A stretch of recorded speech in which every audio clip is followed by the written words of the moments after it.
Well, welcome everyone. Thanks for joining. It's marvelous to see you all, and I'm thrilled, honored to be a part of this conference with the Toronto Diocese. Um, Outreach and advocacy, that's where I live. That is not just my job, but it's also a passion. So I'm thrilled to be able to join you and to speak a little bit about a little bit about my experience, but specifically about my neighborhood and what is going on in Willowdale and what this could look like. I'm going to try to speak from three different perspectives at different points. One will be my own, and I'll try to say that this is my opinion, it's my perspective. One will be a perspective from a person who works for government.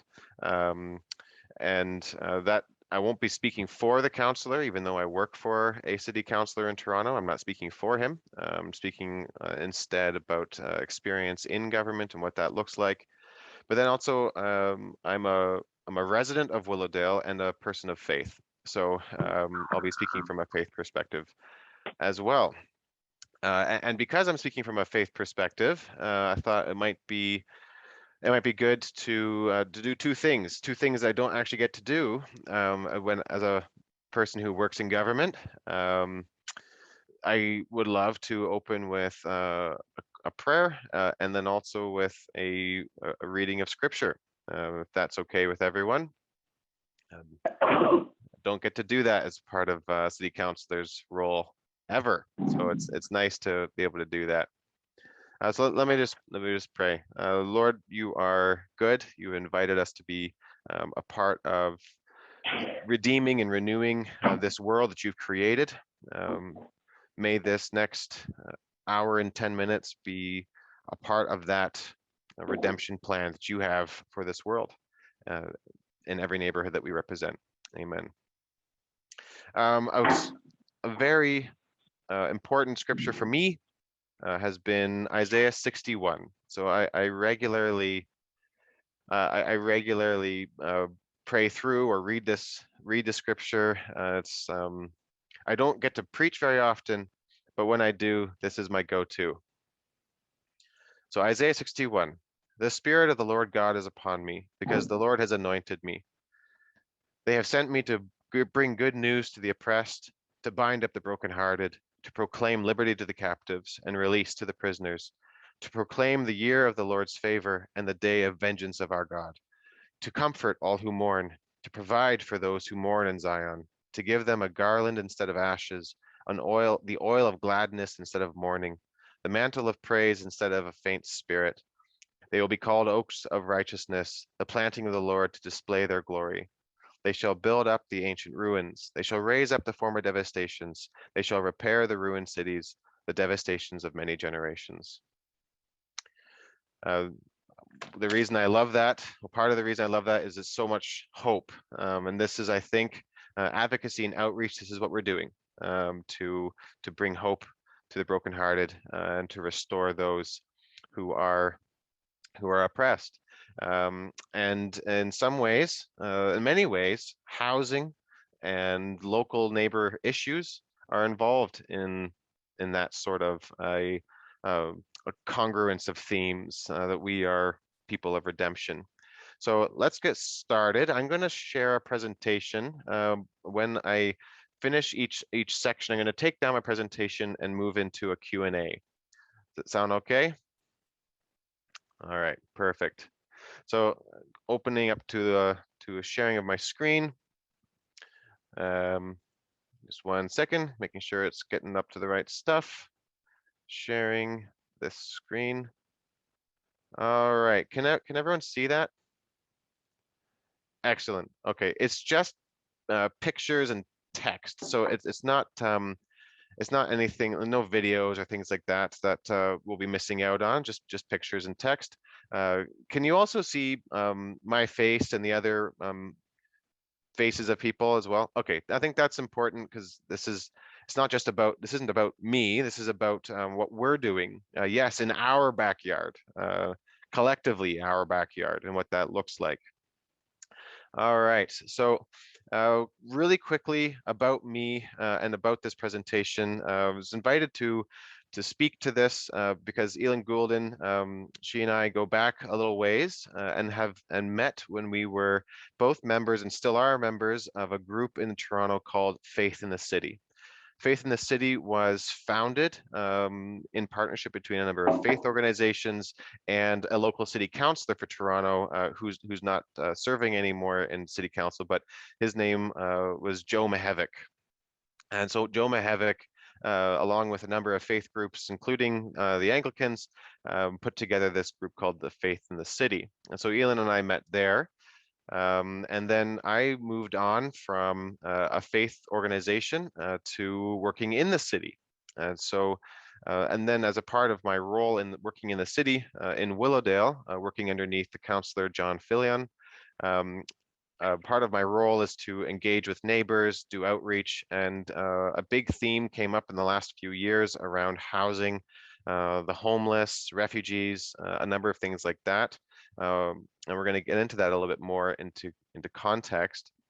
So that's sort of my background, my connection, and Elin was watching what was going on in Willowdale and asked me to just share a little bit of what's happening and to give some space for people to reflect on how they might be able to engage with housing in your backyard, in your neighborhood. My education is that I have a master's degree in theology. So I did study at Tyndale Seminary, a trans-denominational seminary, which was marvelous. My wife, you will all like this. She got her master's of theology at Wycliffe. So a bit of a traitor, focused in an Anglican seminary, but that's okay. And with you all, you'll appreciate that. And I get to serve in Willowdale, which is one of 25 wards in Willowdale. But even here, as in probably wherever you're from, it's hardly a neighborhood unto its own. It is itself a mixture of neighborhoods. And the city of Toronto is also a cluster of neighborhoods. So I'm coming from a really large cluster of neighborhoods. I'm coming from a small cluster up here in the north of Toronto, in Willowdale, and this is where I'm going to be speaking from. Let's just take a moment and move to the goal, and then to sort of quickly from each of you. I want to hear from each of you where you're coming from. That would be great. You don't have to share; it's an option, and I'll call you out and see if you are willing to share. But the goal is to work towards inspiring more interfaith coalitions around Toronto to engage local justice issues. And the best example that we'll be engaging with today is specifically housing and affordable housing, or supportive housing, or modular housing. So that's the goal. Why don't we take a moment to each of us share a little bit about who we are, so our name, but then also the neighborhood that we represent, so that we have a bit of an idea of the places that we're all coming from, and where in the GTA we're all from. So limit your description to your name, because some of you have your names in your video, but some of you have iPad as your name, and we know reasonably certain that that's not your name. So let's take a moment to describe a little bit about where we are, just the neighborhood that we're in. So starting up in the top left, I have a Doug Hayes. Doug, if you want to unmute, go for it. We know who you are, but what neighborhood of the GTA are you representing? Yes, as I say, I'm Doug Hayes. I'm from the Willowdale area at St. George on Yonge, actually right in just up the street from your office. Yes, I love St. George on Yonge. I see Lorraine here. So thank you, Doug. Lorraine, why don't you respond? But also not just where your church is. Where do you live as well? Your neighborhood. Right. So I live in Thornhill, but I've been going to St. George's for my whole life. So Willowdale is important. I'm also involved at Cummer Lodge with the Volunteer Association. So everything that happens in Willowdale is important to me. All right, thank you. Now, we're going to go up to iPad for Deb. Yeah, thanks. My name's Deb Chapman, and I actually live in Port Hope. Okay, So, wonderful. And St. John's Anglican in Port Hope. So, and I'm just new to all of this piece. I know there's a tremendous need, but I'm here to learn. So that's Wonderful. why. Thank you, Deb. Dave Gordon, if you can unmute and tell us where you live and where your church is. I live in Aurora and go to All Saints King City, and I'm involved through York Region Kairos with affordable housing in York Region. Marvelous. All right. So I'm looking forward to hearing some of your interactions on the topic. This is great. Peggy Needham.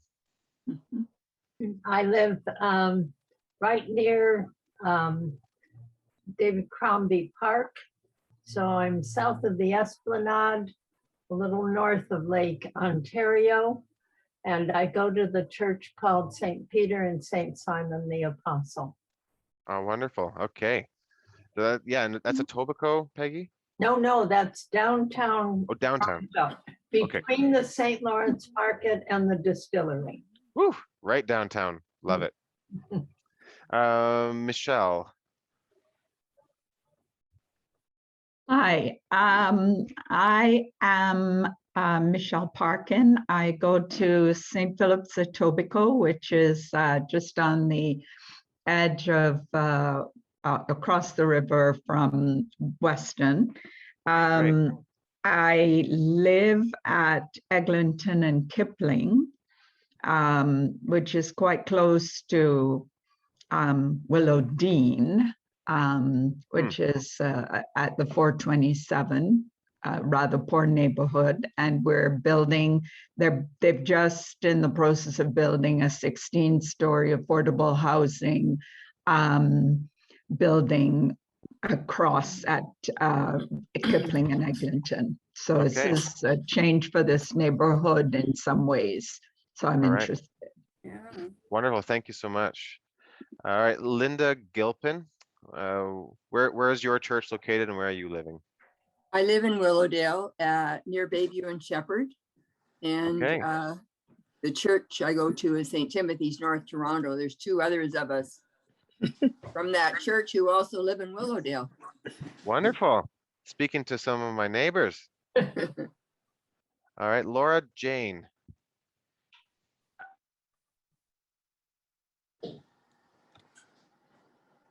Did you say Jane?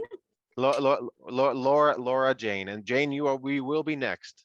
Okay. Maybe it's Laura Lane, is it? Oh, Laura Lane. Oh my goodness. I'm getting the L and the J mixed up. Silly me. I'm a member of Lawrence Park Community Church and have lived on all sides of it, but currently live at Bayview and Shepherd and have been involved with the group working for providing welcome baskets for Roehampton. I don't know how to get rid of that without. Okay.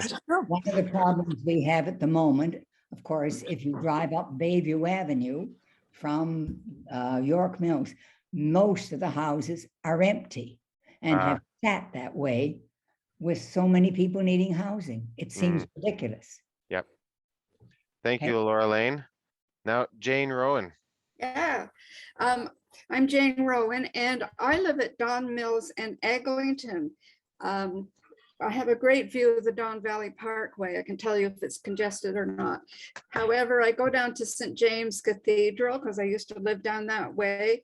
And I'm also very involved. I'm one of the directors of Toronto Seniors Forum. We're recognized by the City of Toronto. We work with the seniors group, right? The seniors division. And right now we're working on housing. And one of our concerns is that affordable housing is being built at hubs, transportation hubs. Yep. And some people that are getting affordable housing don't want to live in hubs because they're too busy. It's, as a senior, I don't want to get stuck in a hub. Yeah, well, that's helpful. Thank you, Jane. feel free to interact a little bit later on some of those things. It'd be great. Joan Hill. Hello, I'm Joan Hill, and I worship at Trinity, which is in downtown Barrie, the heart of downtown. And I've been involved since the winter with a church based at the moment. It hasn't gone interfaith yet, although we would be open to that, but churches, social servants, agencies, and municipal and county governments thinking and talking about how the churches can help with homelessness and food insecurity, and starting to think about a coalition for affordable housing. All right, thank you. All right, so we're gonna need to speed up a little bit. So where you live and where your church is. Evelyn Butler. Hi, I live in Bloor West Village, quite close to the High Park subway station, and I worship at St. John's, West Toronto. Wonderful, thank you. We're getting people from all over the Toronto and the GTA. This is great. Gerlin Henry. I'm sorry if I'm not saying that correctly. Oh, it's Gerlin with the like a Gerlin. I live in North Toronto or North York, and then my church is in North Toronto near Willowdale. Okay, very good. So a nearby approximate neighbor. Wonderful, Gerlin. Thank you. Nancy Glover. Hi, I'm from the parish of Georgina, which is the far northern part of York region on the south end of Lake Simcoe. Yep. And I live in Sutton, although I was born in Willowdale. Hey, very good. Thank you very much, Nancy. And Audrey Gilpin. Hi, Audrey. I live in Willowdale, Empress and Young area, and I go to St. Timothy's, which is below the 401. Okay, very good. Thank you, Audrey. Shane Watson. Hi, I'm in the town of Port Hope, like Deb, and also worship at St. John's here in Port Hope. Wonderful. Thank you so much. Margaret Purser. Margaret, you're going to have to unmute.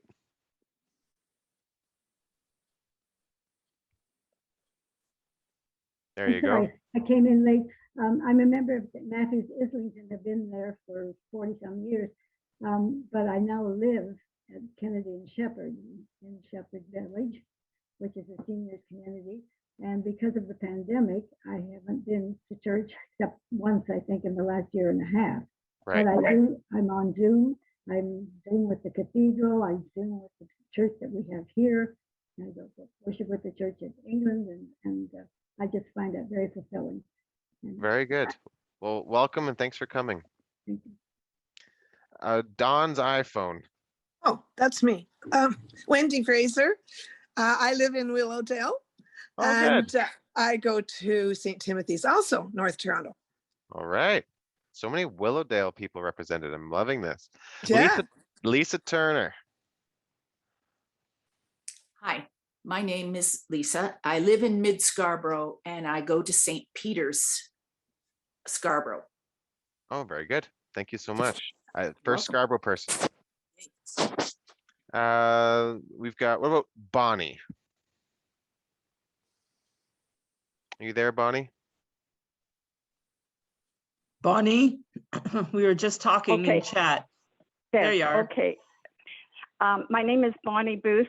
I go to the Church of the Ascension. I live at Lawrence and Don Mills, and I've lived in Toronto Community Housing, where the government doesn't do a good job with affordable housing. And I think it's the opportunity for the church to reach out and to live the gospel. All right. Thank you so much for that, Bonnie. Who's iPad 2? That would be me. Good afternoon, everybody. My name is Marion Watson. And for many years when we lived in Scarborough, I attended St. Timothy's on Shepherd Avenue. But my husband and I are now blessed to live north of Buckhorn, Ontario. Wow. We attend St. Matthew, St. Aidan, which is the first church I attended back in '65 when I came to Canada. So we're very involved. I have a passion for outreach, and things like you mentioned, housing and refugees are becoming more of an issue in Peterborough, we're involved in programs there with Homeward Bound and Cameron House. So I'm hoping that I'll learn something from you all this afternoon that we can integrate into the needs in this area. Wonderful. Thank you, Marianne. That's my heartland up there. So great to have you. Thank you. Okay, so we just had one person join, Cheryl Merrick. Cheryl, if you want, you can unmute yourself, and you're describing a little bit of, well, you're saying who you are, and then where your church is and where you live.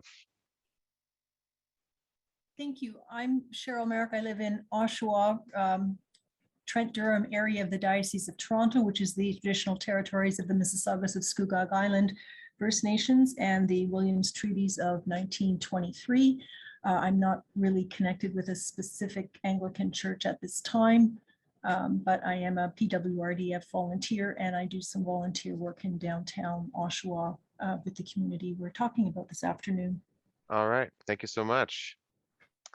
All right, so like I said, for those who have joined, I work with Toronto City Council. I work for a specific councillor, John Filion in Willowdale, and we're going to speak a bit about doing things in our backyard regarding housing.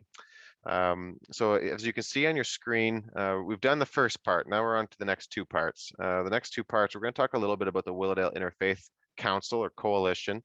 And there's a few little subtopics in there that we'll address. The purpose of the WIC, the launch of it with the Willowdale Welcome Center, some leadership model bits, because I know that's going to be is always a big conversation, and then a limited Q&A, about 5 minutes or so. And then we're going to move over to the local justice issues like affordable housing and get a little bit more into the meat of housing issues and how to not how to do something, but some ideas on what it might look like to engage the neighborhood and your church in justice issues like housing. And I'll be speaking specifically from the Willowdale experience and my role with the Interfaith Coalition here. All right, so as you can see on the screen here, that's me trying to rep the Blue Jays, but on the floor, as this big picture is a representation of Willowdale in the middle of the North York Civic Center at a community leaders summit that we ran a year and a half ago, right before COVID. It was February 2020. And we took all of the main roads and put them down as tape. And then we had parks and recreation centers, and we had schools and all kinds of places all on the floor, indicated by different like symbols, like apples for schools and trees for parks, and we had other key neighborhood amenities and places there.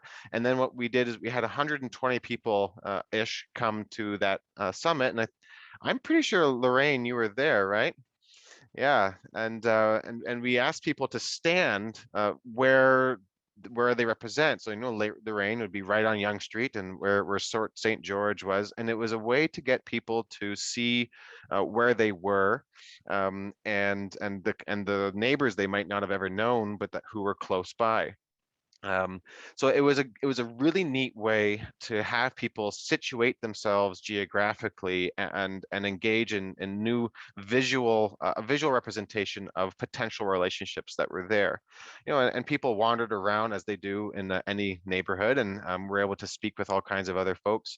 But it was a marvelous way to get a lot of different groups and organizations, churches, neighborhood associations, other faith groups. There were a number of people there from different faith groups interacting in a way that they would never normally do. And so that helped to highlight the interconnectivity that Willowdale people have. It was a great first leadership summit. Lorraine and Doug, you'll be happy to know, and everyone else who lives in Willowdale, we're going to be doing another one at the end of April, kind of as a celebration for the end of COVID, which has canceled our summits. So that's just a neat way to see your own neighborhood, how to put it on the floor and put key amenities and assets in your neighborhood for everyone to see and to literally walk to with only taking a few steps. the Interfaith Coalition, as just a bit of an introduction, their main goal is to unite faith leaders for justice. So as local faith leaders working together to address local issues of justice, equity, and inclusion. And we're going to sort of jump into these 4 subtopics right now. So the purpose of the Willowdale Interfaith Coalition, as they've just recently reiterated, is the Willowdale Interfaith Council is an interfaith organization based in the Willowdale community in North York. They're wanting to serve the community. They're wanting to recognize that to serve the community, you can't do it on your own. You have to do it together. And that's really critical when it comes to justice issues like housing and other issues. This is not a one group tackle issue. This requires a team. And the Interfaith Coalition has demonstrated to themselves and are in the process of demonstrating to other groups in the neighborhood and to neighbors that they're willing to tackle big issues that require a team. They're not willing to work on these things alone. The council's stated goals are to meet periodically, and these things specifically are to address justice issues. So identify and discuss justice issues that affect the community, especially neighbors in need, and then to propose actions and implement them in the respective faith groups. What they're understating here is they're not just proposing actions for their faith groups, they're doing this as well with a variety of other groups, including the government and neighborhood and resident associations. So the launch of the Willowdale Interfaith Coalition. This picture, as you can see, it's a group of faith leaders. There's 5 different faith groups represented. And for the purposes of organizing, they've differentiated Protestant Christianity from Catholic Christianity. And would as well probably differentiate Orthodox Christianity from the other 2 groups, primarily just because they function so separately, even though there can be, the Apostles' Creed unites them. At the head of the table, you see a guy named Matthew Sams. So Matthew Sams is a reverend at a Presbyterian church. But then going around the table, there's representatives of a housing, of a shelter provider, of a Catholic church. There's an older woman there. Her name is Maureen. She just went into the hospital. I think she's 92, but she has been a housing advocate her entire life. She said she's been a housing advocate since she was a teenager. So that's like almost 80 years, and she's very vocal, and frankly, speaking from a neighborhood, from the counselor's office, also quite annoying with the amount of emails and phone calls she makes about these issues. Now, in this case, annoying is very good. It keeps these things top of mind. So we're missing her calls right now as she's has some health concerns. Beside her is a lay leader. She has been designated by the priest at the local Catholic church as the main representative for the Interfaith Coalition. Her name is Jasmine Carvalho. And then we've got another guy, Sean Ha. He's a pastor of a local church. And then we have Imam Hani Hamid. And then just going all the way around, there's two leaders of the local temple, of the local Jewish faith center, so Beth Tikva synagogue, and we got the counselor over there, but you've also got some other city staff, and you have a former counselor, Joe Mahevic, sitting in this group. And then there's me taking this photo because this was the first meeting of its kind. And what brought this group together was a housing issue, was specifically taking an opportunity to transform a privately owned property into a temporary refugee shelter, which was pre-COVID a really, really important part of the housing strategy for the city of Toronto, is to engage the single refugees who are all living in shelters. So they devised a new plan and they piloted that plan up here in Willowdale. By taking a private property and asking the owners if they could transform it into this shelter for individual single refugees. So 175 refugees eventually moved in, and all of these faith groups and worked with city staff and other shelter providers to create this brand new initiative. It was an extraordinary example of the city, working together with local residents, working together with faith groups. And this is what ignited that Willowdale Interfaith Coalition into existence. So it was a marvelous, one of those moments where when you're sitting in that place, you know that this is a transformative moment. It might not change the world, but it changed the world for well over 300 individual refugees who moved into that shelter over the course of the year and a half until COVID shut it down and it was transformed, which we'll get to. The leadership model is interesting. It started with a Presbyterian minister, with a reverend who intelligently did not want to have the typical title, even though people were willing to shove a title onto him. He wanted to have something that was reminiscent of a collaborative title. And so they all agreed that coordinator was a good low power designation of somebody bringing people together. Since then, it went from a Presbyterian minister to a rabbi, and now the coordinator of the Willowdale Interfaith Coalition or Council just got renamed to Council. That's why you'll see sort of both words being used. It's the imam who was there at the very first meeting. The imam is leading this Willowdale Interfaith Council and working specifically towards housing justice issues. So this is the leadership model or style of this has so far been quite productive. And what Elin and I have experienced with the Faith in the City group, there needs to be an awareness of not just an interfaith dynamic, but an intercultural dynamic. And in Canada, an emphasis has often been on a low power distance leadership model where somebody comes in as a collaborative leader.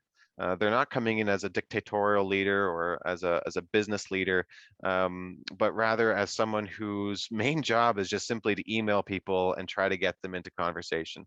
And that's so far worked well here, and it's worked really well in the Faith in the City group and that's something I think that this group has committed itself to and will probably continue to do so in the foreseeable future. They're making a commitment to attending 10 months of meetings, so basically one meeting a month-ish. So every 6 to 8 weeks, but there are sometimes meetings in between. They have to have some active participation in these meetings and initiatives, and there is only one initiative really in this Interfaith Coalition. The initiative is around housing, so we're gonna jump into that in just a second. But because it's an interfaith group, there is a commitment to supporting no toleration of religious bigotry, prejudice, or hate among members. And that's the level of the commitment that they can take. Is this? They can't commit to that with their own congregations and communities, but they're able to commit to that on their own behalf. What they are going to do, which is to tolerate one another, but not just tolerate, but to work together. Why don't we take 4 minutes for a couple questions? Is there any questions about just an interfaith coalition, about what this looks like? I would like to know just a simple yes or no. Who here either has been a part of an interfaith coalition, or is there one operating in your neighborhood currently? Elizabeth, you're part of one, or have? Yeah. I used to help Roshni Jayawardena when she worked with Gary, I forget his name, he moved to Ottawa. You know, I was sort of informal support person for them. Oh, very good. Very good. For a number of years. Yeah. Cheryl, you raised your hand.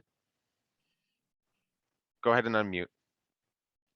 Yes, a couple of years ago, I guess after the last election, our mayor started a group that involves all the different faith communities, Jewish, Muslim, all those different Christian groups that you mentioned working together.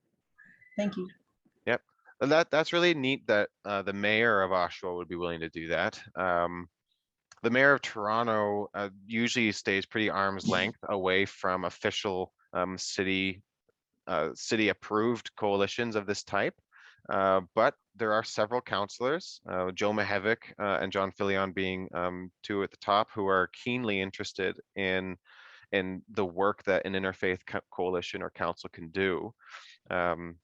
Obviously, like I said, Joe Mahevic started the Faith in the City, and it was Faith in the City's interaction with him that inspired John Filion. So John and Joe are dear friends, and Joe constantly was asking John why on earth he didn't support the formation of an interfaith coalition in Willowdale, and he just said that he's never talked with anybody who was interested. And then a few years ago, one got going because of his office initiating the conversation. Murray McAdam, yeah, go ahead. Yeah, I worked for quite a few years with an interfaith anti-poverty coalition, working to counter poverty across the province. So we've done events at Queen's Park, forums with NPP. So that's been an interfaith group involving the major faith groups in the province, working on poverty issues. And we held hearings in several Ontario communities where low-income people could speak from experience about housing issues they encountered and hunger issues, that kind of thing. Yeah, really, really good. There's so much need for this at a provincial level, but in reality, the provincial stuff, there's a low threshold or a low ceiling if there aren't interfaith groups working on a local level, like advocating for these issues amongst local community members. And the more that we have those supported and operating effectively, the more transformation we will see in terms of cooperation, justice issues being acted upon across the province. But we have to do it on a local level. I've become convinced of that, that these big provincial-wide organizations are so critical, but their fruit is limited if we don't have this stuff going on the local level. If our churches need to be engaged individually in things like this in our own particular neighborhoods. All right, I'm going to keep going. But if there will be just about 10 minutes at the end of a general Q&A. If you have more questions about Interfaith Coalition, I'd be happy to answer those questions or at least address them. But I will say at this last bit before we move into the next topic about housing in particular, that if anybody is interested about interfaith groups, I would suggest you contact Elin, who can connect you with the Faith in the City group. I'd also suggest you contact Murray, who seems to have a good handle on this, and I imagine Elizabeth and others would be good connections. But I will also give you my contact information. I'd be happy to liaise you with the Willowdale Interfaith Coalition, but especially all of you Willowdale folks who are here in this group now. I would be thrilled to make that connection too. All right, let's move on specifically to local issues, local justice issues, specifically affordable housing. So again, I'm going to speak specifically from Willowdale, and I know that there are connections that you can draw from what I'm going to speak on from my neighborhood to your own. And I would love for us to make some of those preliminary connections later on in the Q&A. But the three things I'm going to address first from Willowdale, the three issues around affordable housing, is refugees, homelessness, and modular housing. So we're going to go in that order because that's kind of how it's happened here in Willowdale. There could be a variety of orders and other issues in your community, but for Willowdale, it's happened in this order as it relates to the Willowdale Interfaith Coalition and my perspective from a resident and part of government. Now, this is the most theoretical suggestion I want to make to you, sort of my approach. And we've used this a lot. I've used this a lot from the counselor's office as we engage with faith leaders in the community. There's three groups dealing with affordable housing or housing issues in Willowdale so far in Willowdale. And I want to show how they sort of overlap. And this is really simplified. It could be expanded beyond belief, but we've only got 32 minutes left. So, I'm just going to use this Venn diagram. So the three groups are community, like faith communities and interfaith coalitions, residents or community members, and then governments and experts. Communities and interfaith coalitions share with their residents matters of the heart or spirit. Obviously, it's much more than that, but when it's engaging with housing issues, I want to suggest that this is the biggest issue that communities and interfaith coalitions share with residents around housing is how to approach housing with the heart,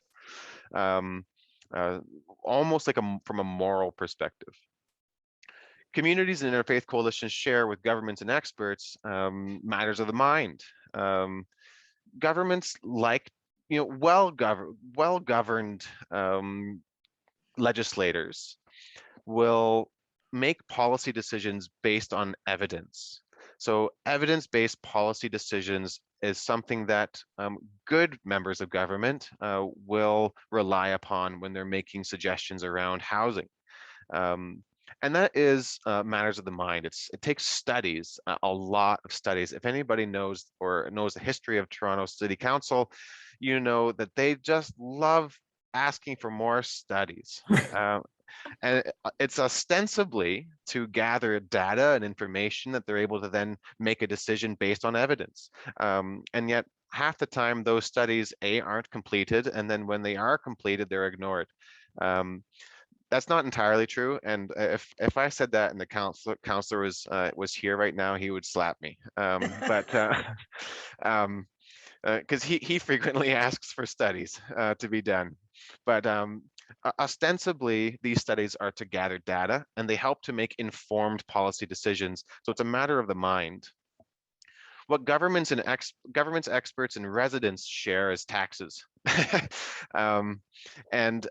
Residents are generally very concerned about the taxes that they're paying and how those taxes are being used. And so that tends to be the single largest leverage point between residents and government, is what they're using their taxes for and their opinions on those things.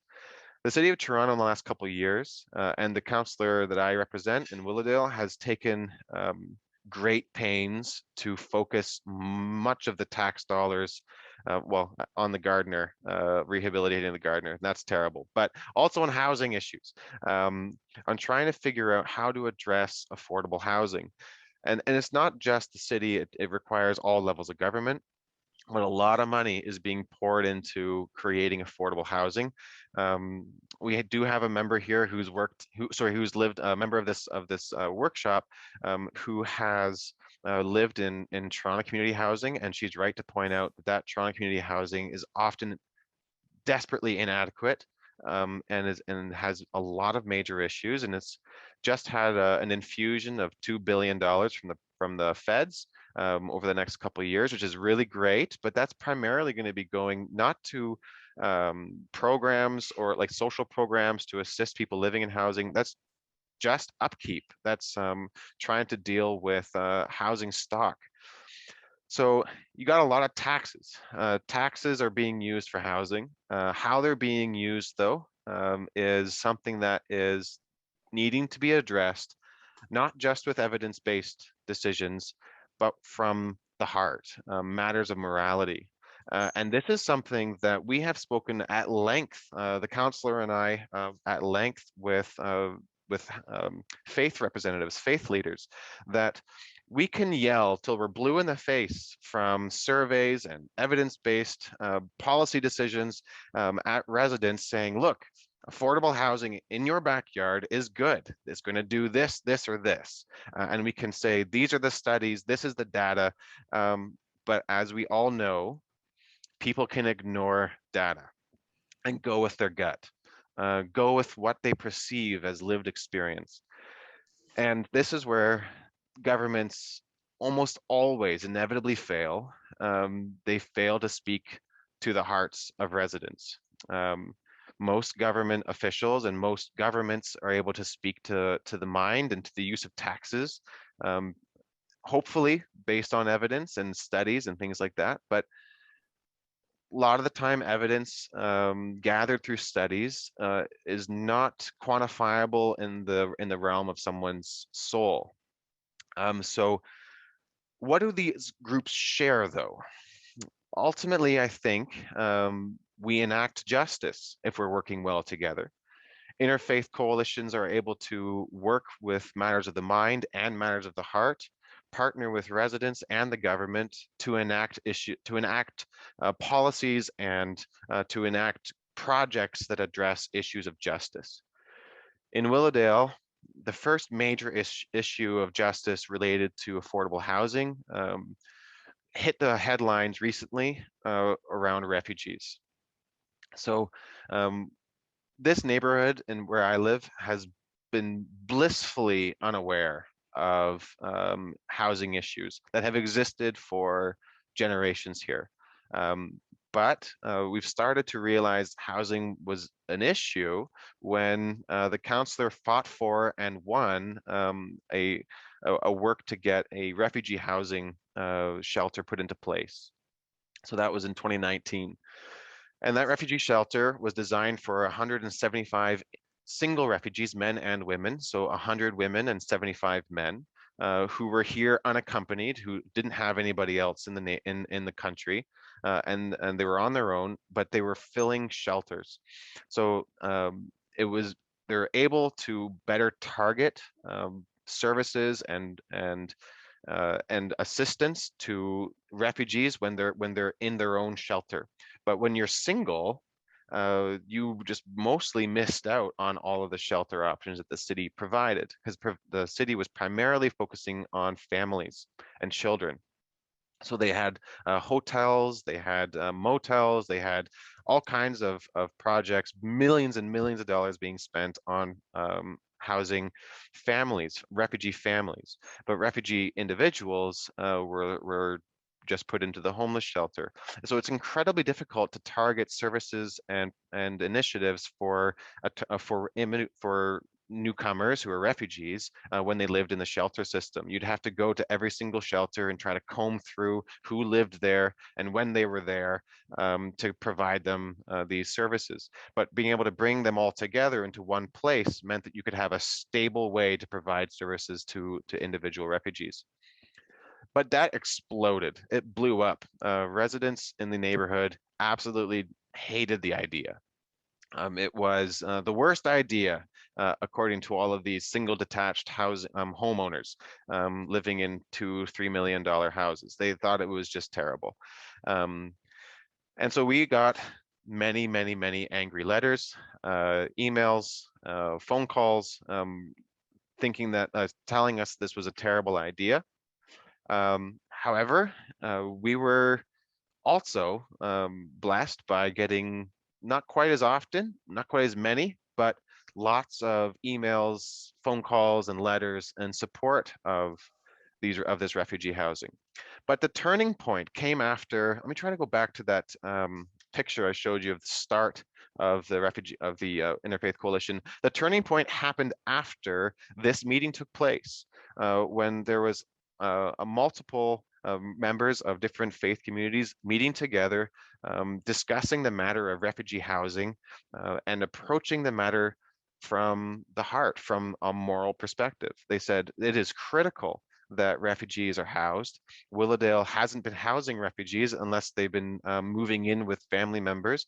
But we know when we've got this huge property right here in the neighborhood, and the property owner is willing to use it to house refugees, who himself was a refugee decades ago, we've got to use this, and we have to do this despite the residents in the neighborhood who are opposed to it. So the question then becomes, how do you engage people who are opposed to this, who are yelling, "Not in my backyard"? And the answer became two-pronged, a two-pronged answer. One was faith communities needed to address it in their unique way, and the city needed to address it in their unique way, and they needed to do it together. So we were blessed by recently having Joe Mahevic, who unfortunately didn't win his seat again in St. Paul's, downtown Toronto, to become councillor. But he is one of those rare individuals who was able to bring people of faith and the city together. And so he, along with one woman who the city paid, they spearheaded this project to bring faith communities and the city together to support the refugee housing crisis. Well, it wasn't really, it is a crisis, but it was a particular crisis amongst Willowdale residents who didn't want it to happen. We were able to overcome that issue by engaging in both ways, the matters of the mind and the matters of the heart, and connecting those things to what the coalition, the Interfaith Coalition, termed as a matter of justice, a matter of morality. We needed to serve our newcomers. So there was, I'm not going to go through them, but there was a whole string of news articles and interviews happening with disgruntled residents. The Toronto Sun would interview everyone who was opposed to it. The Toronto Star would interview everyone who was for it. And the local newspaper didn't do anything even remotely fair. They just took pictures of who knows, of people apparently doing wrong things outside of this shelter. So it became a really big issue. What we were pleasantly surprised, though, was that there was, after that meeting and after news articles started coming out, the people who had been opposed to it, they started to quiet down, and the people who were in favor of it started to raise their voices. We saw that happen again with the current big fight, and this fight is going on, and we don't have time to get into it, but the picture you see in front of you is of the modular housing. So we were able to jump from the refugee housing problem into a modular housing problem. And the modular housing, in summary, does anybody here put up your hand or whatever if you know what modular housing is? So some people do, some people don't. Okay. So the difference between modular housing and shelters is that modular housing, first of all, is permanent. So people are going to be living there long term, but it's called modular because it is built off-site and then assembled on-site. So it's sort of like big shipping containers, gigantic rectangles with living quarters that are built at some sort of location off-site, and they're just in big and contained rectangles that then get shipped to the location and then stacked on top of each other. So it's really, really quick.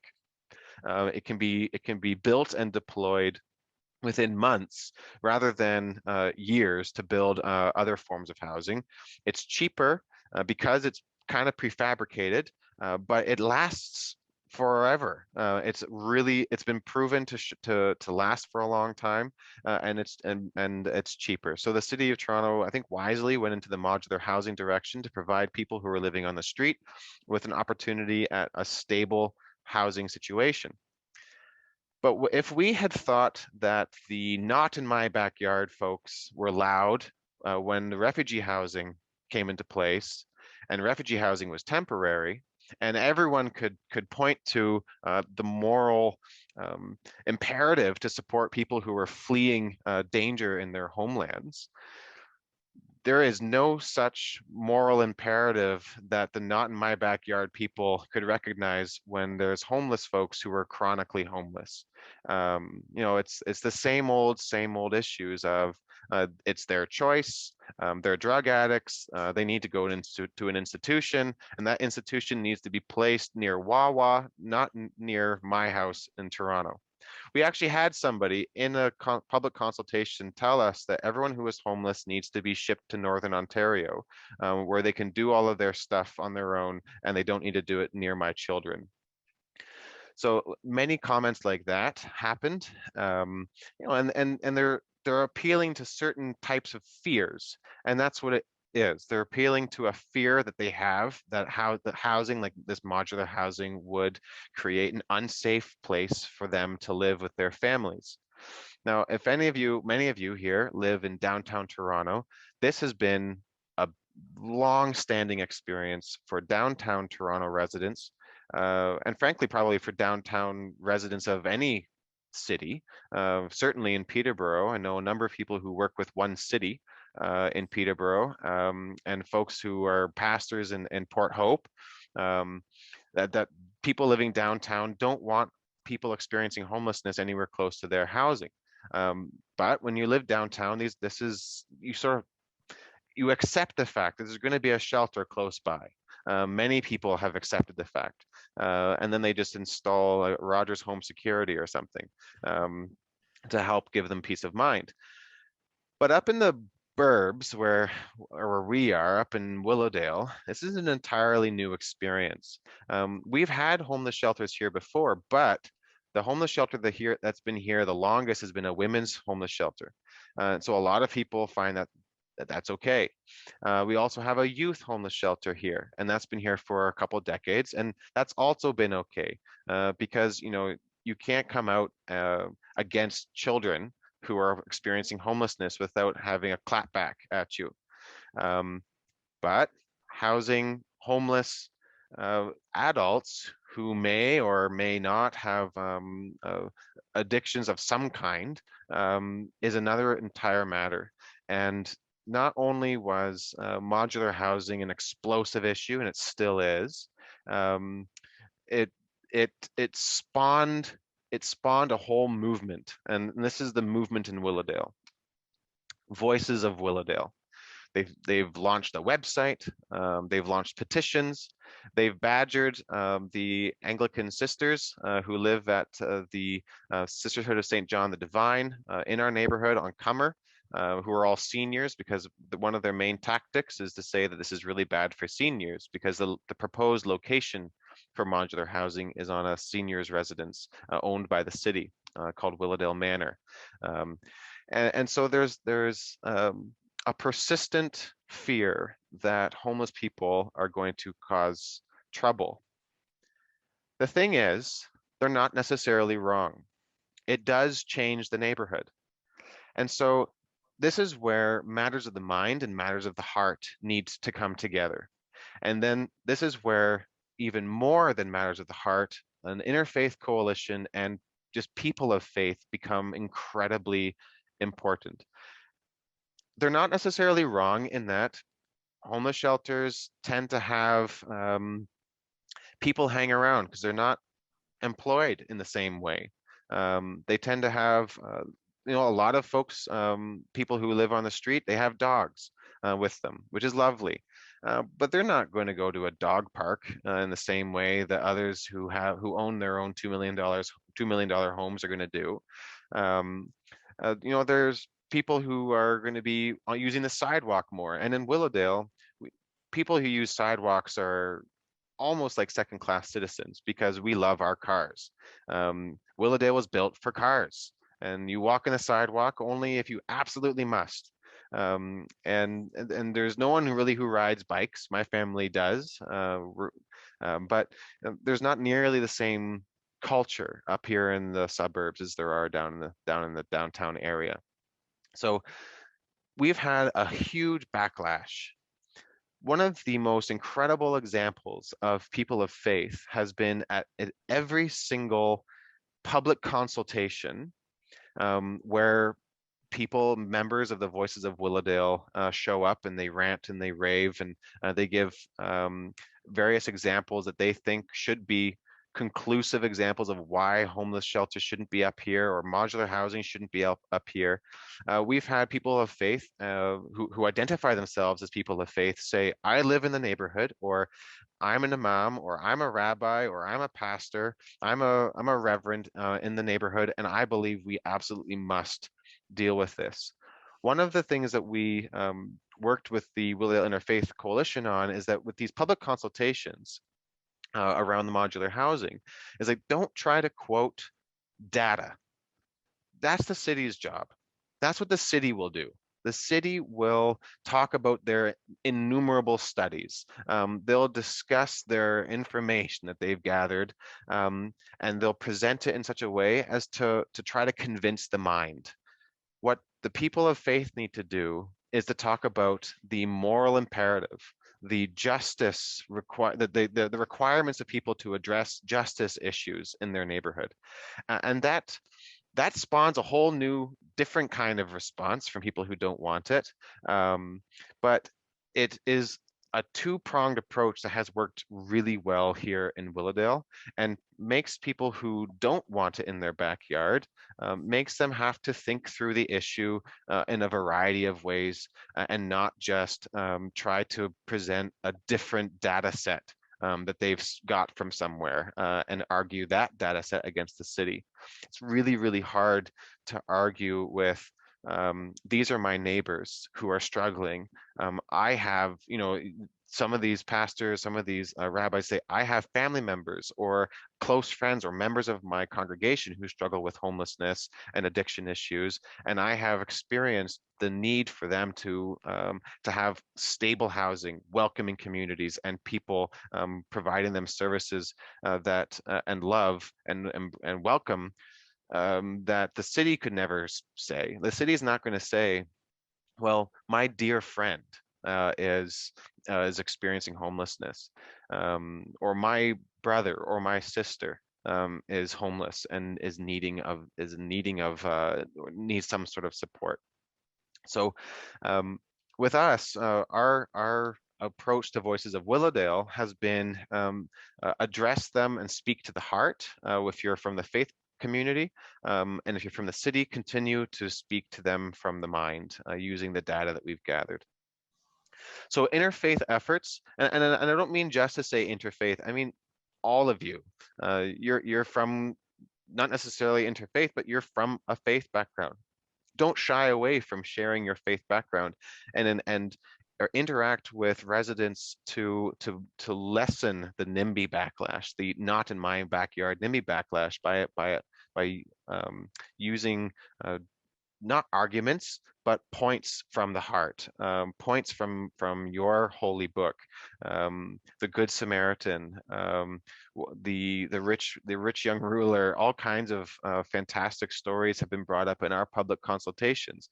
We've had almost preaching happening on our public consultations by pastors and lay leaders show up and give a 3-minute sermon about the need to care for neighbors.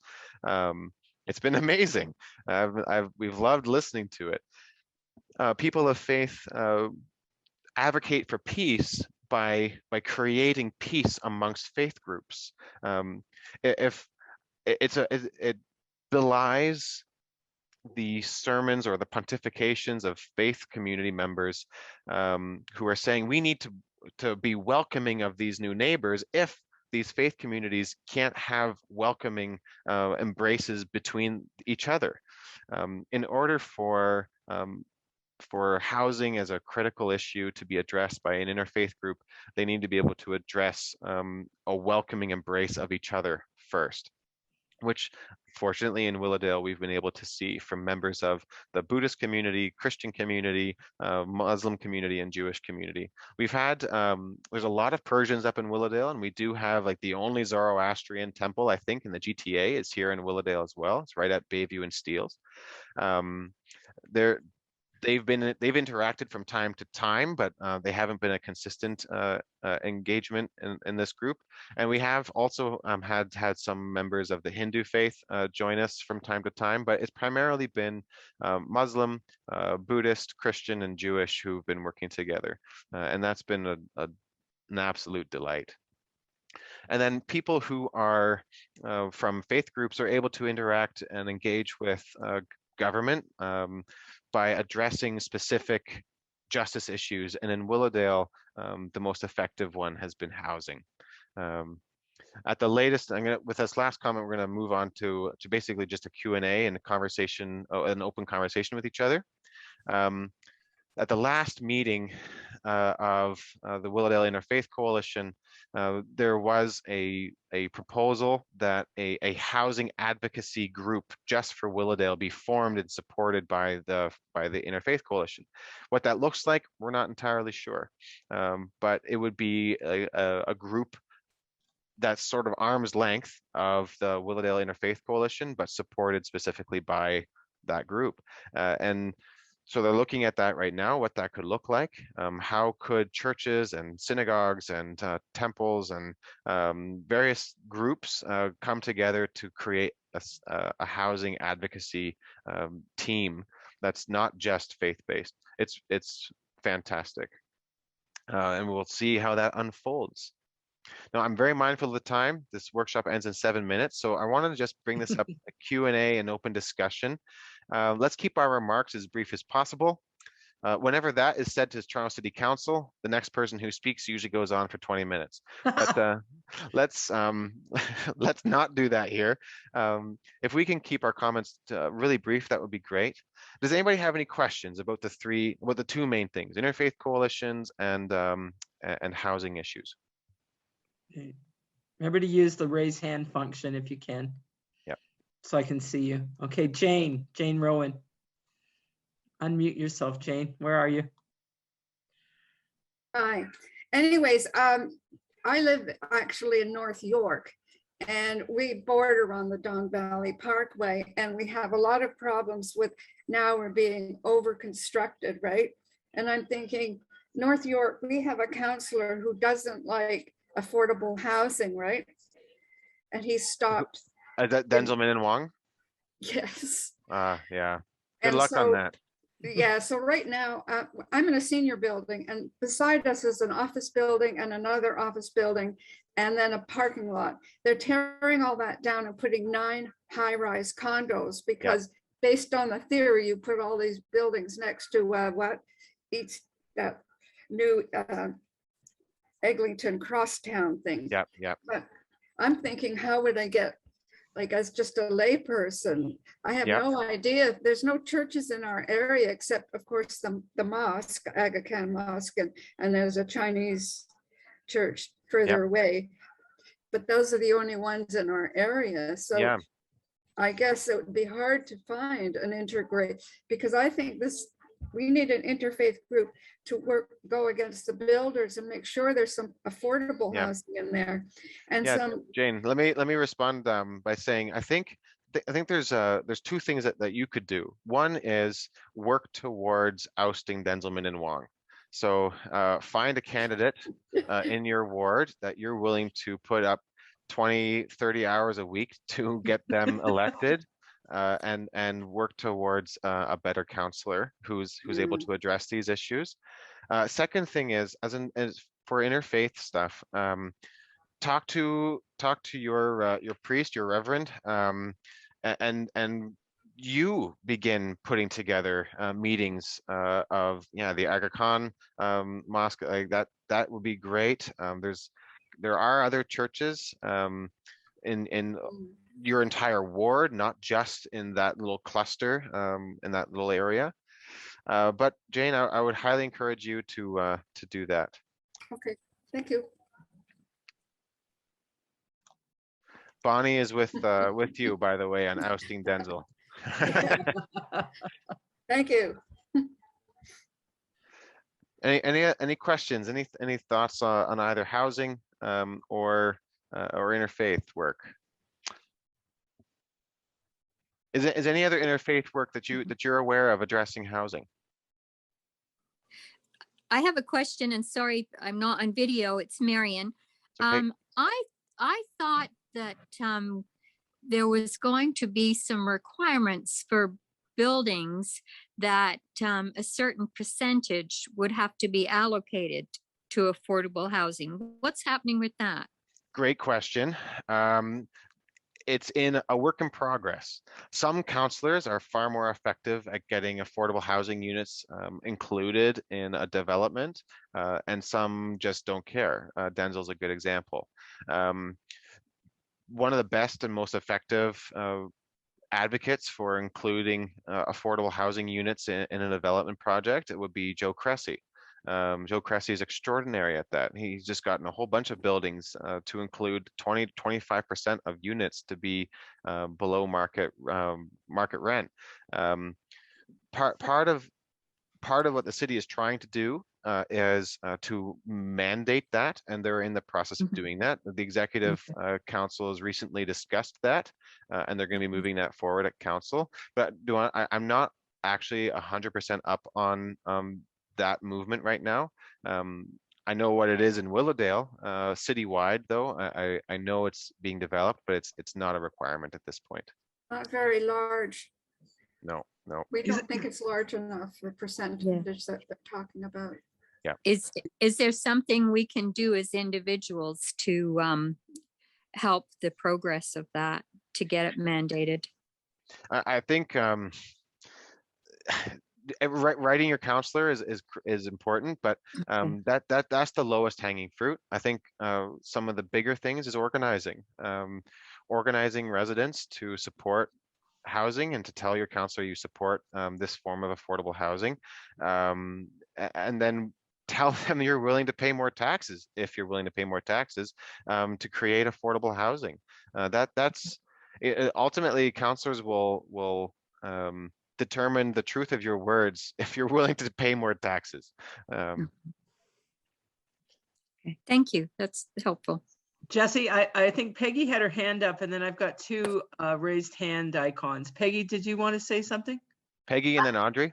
I was just raising my hand because I live in Joe Cressy's neighborhood. Sorry. And I was happy he was mentioned. Thanks, yeah, Peggy. He's great, but Peggy, you're in for an awful time. He's not running next year. I know. So good for him though. He's taking some time for his family. Yeah. Audrey.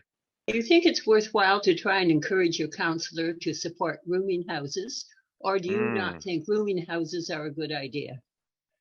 Oh, Audrey, I'm speaking for myself. I fully support rooming houses and regulated rooming houses. There are rooming houses that are regulated downtown and in East York, but it's technically illegal up here in Willowdale and across North York. My councillor and I differ on this.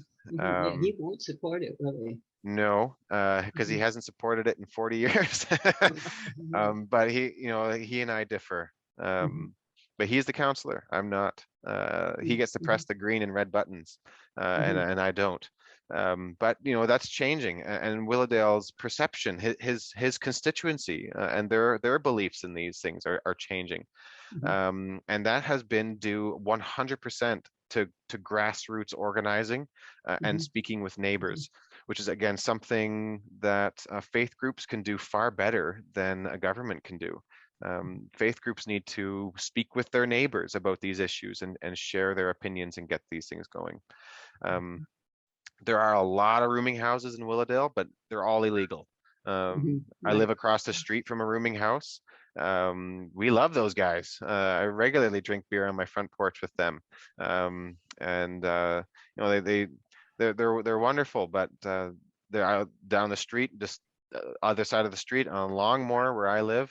There's just two more houses down. It's an illegal rooming house, and they're terrible. People are constantly moving in and out, garbage everywhere. But if there was in the city of Toronto, there's only one way to go into a rooming house. You can't do it even if you can prove that they're breaking a municipal licensing and standards bylaw. You have to call the fire department and say that they're probably breaking fire code. And so if a fire truck with Toronto Fire Services has to go and inspect the house and see if it's breaking fire code. That's the only way to go into a rooming house here. And so because it's so difficult to enforce anything, rooming houses spring up all over, but they're forming a critical function of providing housing for people who can't afford other forms of housing. So it needs to be regulated. But if John was on this call right now, he would be disagreeing with me. Okay. So I've got Michelle, and then a question from Cheryl, and Doug wanted to remind us that homeless people are already our neighbors. They're living in our parks and under Amen, bridges. Doug. So and then Laura Lane. So we got Yes. So Michelle. Yes, so the building that's going up near to us is supposed it was federal and city, and Yes. it's affordable housing, but affordable in Eglinton and Kipling is quite expensive. I mean, because our rent is controlled rent, we will actually be below the level of the charge for affordable. Yeah. How do we deal with that? So there's two general categories of affordable housing. One is what's called just affordable housing, and then the second one is what's called deeply affordable. So affordable housing is housing that is between 10 and 20% below market value. And then deeply affordable is usually between 40 and 50% below market value. The third other form of affordable housing is Toronto community housing, and that's rent geared to income. So rent geared to income is really great. That's why you have some people living in Toronto community housing, like some friends of ours who have no job and are on disability, and they only have an income of $1,600 a month. So rent geared to their income is 30%. So they're paying rent based on 30% of their stated income. Most affordable housing units in the city of Toronto have two big problems. They're only 10 or 20% below market value, which means they're absolutely they're horribly expensive still. The other issue is that they're only guaranteed for 5 to 10 years. So some of the biggest work to get affordable housing into place is to get them guaranteed for 99 years. So that's huge effort, and a lot of groups don't do that. A lot of developers won't do it. The other group, though, the other main type of affordable housing, the 40 to 50%, the deeply affordable, those tend to be longer. They tend to be working with developers who understand the issue. A good example in Willowdale, it's not technically in Willowdale, but it's like 10 meters away from Willowdale, so we'll accept it. It's on the east side of Bayview. Tyndale University and Seminary is redeveloping their property, and they have partnered with Jennifer Keesmaat. So Jennifer Keesmaat is a good old Anglican, so you gotta love her. So Jennifer Keesmaat has partnered together with a developer who worships at a synagogue nearish by, and the two of them have put together a new development company called Marquee Developments, and who have partnered with Tyndale to put 15 buildings on their property. And I think 35% of all units going onto the new Tyndale property are deeply affordable. The only way they've been able to do that, though, is because Tyndale is not selling their property. So most of the developers can only, well, they argue they can only afford affordable housing, not deeply affordable housing, because they have to eat the costs of property purchases, of the property costs. So the reason Jennifer Keesmaat and her partner are able to do this is because they're able to forego the costs of the property.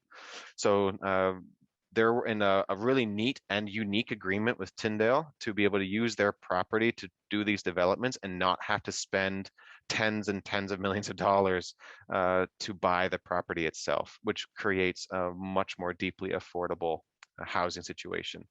So one of the things, oh, sorry. Oops, no, I was just going to say, so one of the things is that church properties need to be considered in terms of yes. this. And again, I cannot be representing my counselor when I say this, so I'm representing Jesse. But the best group to connect with right now would be Jennifer Keesmaat's group. Another good group is oh man, I'm forgetting the name just out of my head, but it's a group in Hamilton who are able to do, they're a Christian group and they're doing redevelopments of properties. They've been doing a really good job. I'm forgetting their name right now. I apologize. Jesse, we've gone over. Do you want to take the last two questions, or do you want to end them? I'm happy to, if unless you're all gunning to go somewhere else. I'm Mike? good. Okay. All right, Cheryl, you had a question. Cheryl Merrick? And then Laura Lane. Yeah. The question about a reference for terminology, you know, to say a person experiencing homelessness versus the homeless. Yep. Yeah, that's good. We are constantly using, we're having to caution new ways of using words, and how we frame our neighbors who are experiencing homelessness or housing instability is a key one. The only caution I have with that is that we can spend an enormous amount of time trying to change people's phrasing, but the phrasing doesn't change their hearts. The key thing there, I think, is just simply saying we need to love our neighbors regardless of their housing situation. But Cheryl, you're absolutely right. Ideally, some steps after we're engaging people's hearts is to change like the phrasing and the terminology. I totally agree. Okay, thank you. So no reference specifically, but just sort of an organic adaptation. Yeah, our neighbors who are experiencing housing issues, you know, you could say it as general as that, or folks who are in unstable housing situations, or our neighbors who are having housing instability or experiencing homelessness or things like that. It's like a lot of things. My wife, her brother has Down syndrome. And we never say the Down syndrome brother, like that, right? Like you're using the qualifier or the distinctive before you're talking about the person. Talk about the person first. You know, Joanna's brother. And if it comes up in conversation, yeah, he has Down syndrome. You mention the qualifier or the characteristic after you mention their humanity. And I think that is the same with people who are experiencing homelessness. Wonderful. Laura Lane. Thanks for waiting. Mine is just a question. The buildings on the west side of Leslie, north of Shepherd, is there public housing in there? Yes.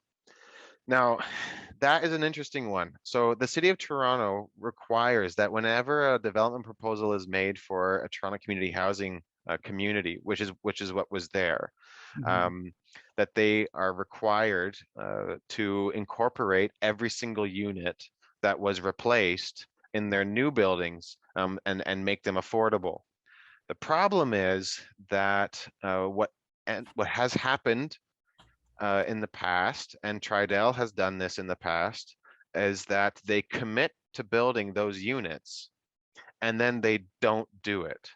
And then they get fined. You know, they could get fined $500,000 for not building the same units that they promised to build to replace all of the Toronto community housing units that were there in the first place. They'll get fined from the city, but then they don't care. They're like, oh, $500,000, whatever. I think in that particular site, Tridel has promised to incorporate 168 units that were there in Toronto community housing before. They have identified 168 units in their new development that will be for rent geared to income residents from Toronto community housing. The question will be, will that be done in perpetuity? And it's frequently not done. Thank you, Jesse. At least it will start that way. It could start that way, and then some developers just don't even do it, and then they get fined, and then but they make millions. So they get fined $500,000 and they make millions off of those units. So who knows? Yeah, okay, thank you. But that's Councillor Shelley Carroll, and she's quite cognizant of those issues. Now, when that development proposal went through, it was David Shiner, and he was not. He was almost as bad as Denzelman and Wong when it comes to these things, which is a shame because his mother wasn't. His mother was much better than he was on these things. Okay, I want to thank Jesse today. What a wonderful discussion we've had, and you've really opened our mind as to what we need to do where we are. And I just want to thank you. And there's been comments that you should be running for office and replace some of these people who are term limited. And honestly, you speak so well. I've just learned so much. So I'm grateful for your time today. I just ask the Lord's blessing on you and on your family and on the work that you do. And just thank you and empower the people who are in this room to do justice. We ask this in Jesus' name. Amen. Amen.